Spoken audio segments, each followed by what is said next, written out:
මිනිස්සු බොහොම පව යාළුවනේ තුන් වේල කන්න ළමයි අඬනවා. ඇයි යෝගට් එක කීයද ගණන්? බිස්කට් කීයද ගණන්? හැමදේම ගණන්නේ. අත්‍යවශ්‍ය කෑම බීම ආහාර ගණන්. බෙහෙත් නෑ. ඔයගොල්ලෝ අහන්න ෆාමසිවලින් බෙහෙත් නෑ.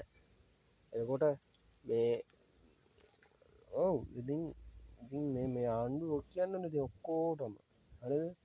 ඔය තමුත් ඒක මට ඔය මොකද්ද වතුරු දුන්නේ ඔය චීනෙන් දුන්න අර මොකද්ද හිඟන්නෙකුට දෙනවා වගේ ආධාර ලැජ්ජයි නිකන් මේ ආණ්ඩුව නිකන් මිනිස්සු නිකන් දුප්පත් කරන එකනේ කරන්නේ පොහොසත් කරන්න බෑනේ උන්ට ඒකයි ඇත්ත නමල්ලේ කියන්නේ හරිද අපි අනුරෝ උඹලාගේ හිඟන්නු නෙමෙයි හරිද උඹලා හිඟන්නු හරිද උඹලා අපේ බුදු ධර්මයටත් අපහාස කරනවා ඒකට වන්දිය රිටර්න් එක හම්බෙයි අපේ පින්වත් පිරිත් වතුර ටිකටත් අපහාස කළා.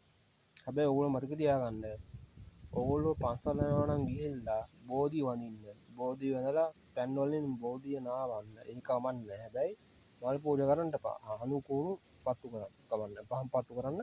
නමුත් මල් නම් කඩලා මල් කඩන පාප කර්මය කරන්න එපා එච්චරයි. ඒවා හොඳ නැහැ.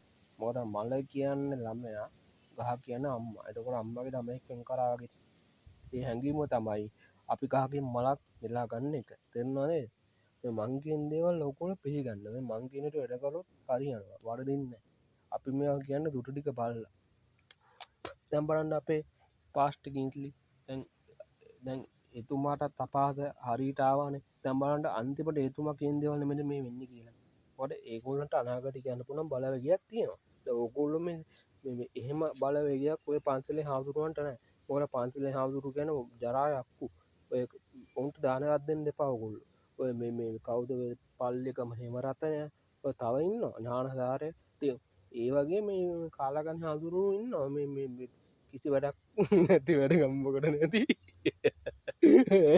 අල්ල ඒම ඉතින් ඉන්නවා ඉතින් හරිද කිසි වැඩක් නැහැ හරිද ඉතින් මේ ඔයගොල්ලෝ මේ